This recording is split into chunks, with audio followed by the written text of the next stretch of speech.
Bloomberg Audio Studios. Podcasts, radio, news.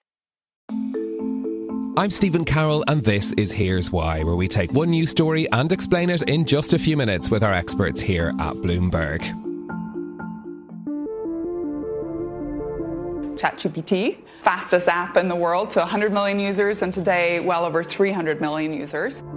We're at the very beginning of a 20-year cycle where productivity will really increase using these technologies. It'll change everything. It'll be integrated into every business. ChatGPT has been a game changer in artificial intelligence. The sudden rush into large language models has propelled a handful of companies into market superstars. So it is Nvidia Day. Happy Nvidia Day to all who celebrate. TSMC revenue climbing 39% in the first 2 months of the year. Korean chipmaker SK Hynix delivering record quarterly profit. Previous revolutions in technology, like with personal computers or search engines, have created industry giants. This time around, the scale is even bigger. Here's why AI is creating the biggest monopolies in history. Our technology reporter Mark Bergen joins me now for more. Mark, who are, first of all, these megastars of AI, and what do they do? The household name now is Nvidia, which has gone from this sort of, in the past few years, a niche chips company mostly for the gaming industry into one of the world's largest multi-trillion-dollar companies sort of associated with this AI boom. And they are, of course, the primary company designing what are called AI accelerators. They're basically the chips that go into these data centers that make things like ChatGPT work. So what we found, and it's really interesting, is that behind those companies are actually three of their suppliers and partners that have a somewhat just as fortified market position. So Nvidia has about 92% of the market for AI accelerators, which is just phenomenal. There's a company called SK Hynix out of Korea that produces memory chips and some of the highest end memory chips that go into the sort of GPUs that Nvidia makes. They have an estimate, maybe 80% of that market. There is TSMC, which produces the chips for Nvidia and a lot of the rest of the world. They have, for the AI chips, maybe 95%. Then there's a Dutch company called ASML that makes these very expensive lithography machines that are necessary to build these chips. And they have, for those specific types of lithography machines that are making these chips, 100% market share. No other company in the world competes. Wow.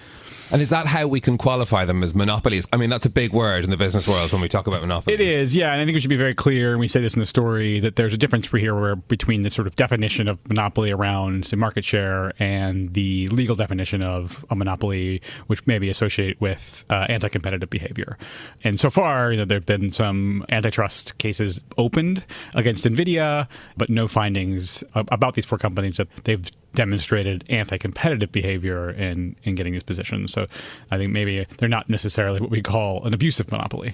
They're just good at what they do, I suppose, would be another way to look at it as well. Yeah, I think that's one of several factors behind why we have these positions. They have huge market share, as you say, in these areas. Are there any competitors that we should be watching that could potentially disrupt that? One of the things that's happening in AI and in this moment is everything is moving much faster than sort of the historical timelines for technology sectors, for something like the personal computing and mobile phones and browsers. Nvidia is certainly the most prominent and had gained the most from the AI boom. In some ways is the most vulnerable here, in part because they have this really fascinating dynamic where their biggest customers are now effectively coming to compete with them. Almost half of their revenue comes from the big giants of Silicon Valley. They have Microsoft, Amazon, Google, and Meta. All of those companies have been exploring to various degrees alternatives to Nvidia, whether it's through partnerships, whether it's through building their own custom chips. In Google's case, Google's had a custom chip for a long time. Certainly developing that. Amazon, as we reported, has done some very aggressive in-house design. Right? These companies don't want to be reliant on a partner like that for something they see as so mission critical. OpenAI, there's been some reporting, has also been designing its own custom chip.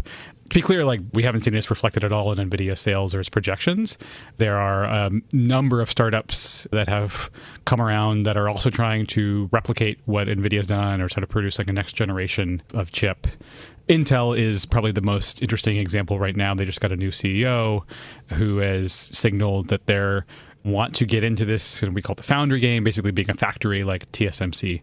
Samsung has probably been the closest competitor.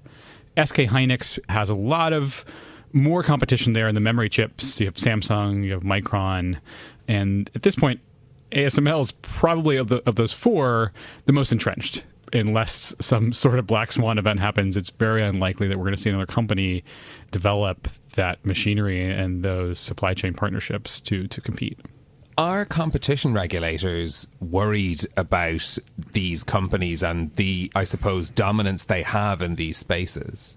I think the short answer is yes and no. We've seen in Nvidia's case, the Department of Justice last year had opened a potential case. And as far as our reporting shows, the concerns here is that they are kind of bundling their software with some of their hardware products, where it basically makes it really difficult for, say, someone to use a different type of chipset because NVIDIA software is so prominent and so widely used across AI. If you're building a chatbot, if you're building a large language model, one of the reasons that NVIDIA has grown so well is because they were out and ahead of having this support software that works really well with these chips.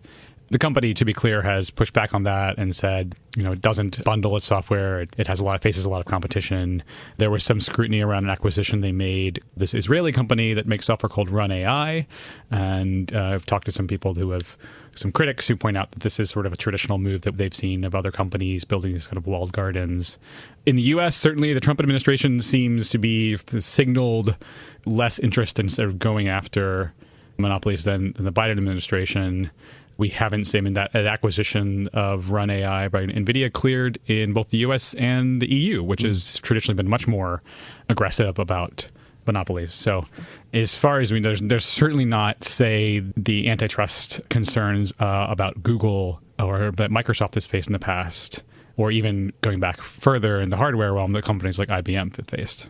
Mark, you've been reporting on the tech industry for many years. I wonder how you compare this moment and the emergence of these giants in artificial intelligence chips to previous big bang moments in tech. Is this an iPhone moment? Is this a Google moment in search engines? I'd say it's more of a Wintel moment, which is less familiar maybe, but the Wintel is that term for the combination of Microsoft and Intel sort of duopoly around personal computers that formed in the 80s and really solidified that, every single desktop computer that shipped had Microsoft software with it and had an Intel chip inside.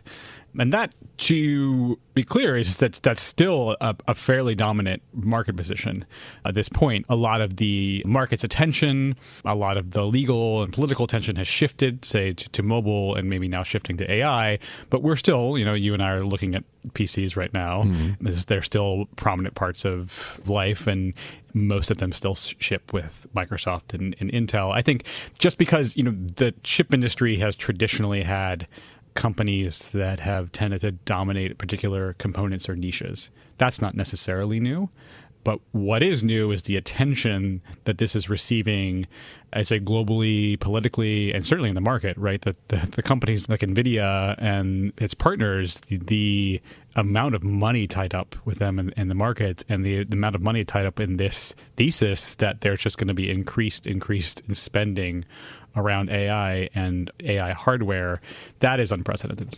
Okay, Mark Bergen, our technology reporter, thank you very much. For more explanations like this from our team of 3,000 journalists and analysts around the world, go to bloomberg.com/explainers. I'm Stephen Carroll. This is Here's Why. I'll be back next week with more. Thanks for listening.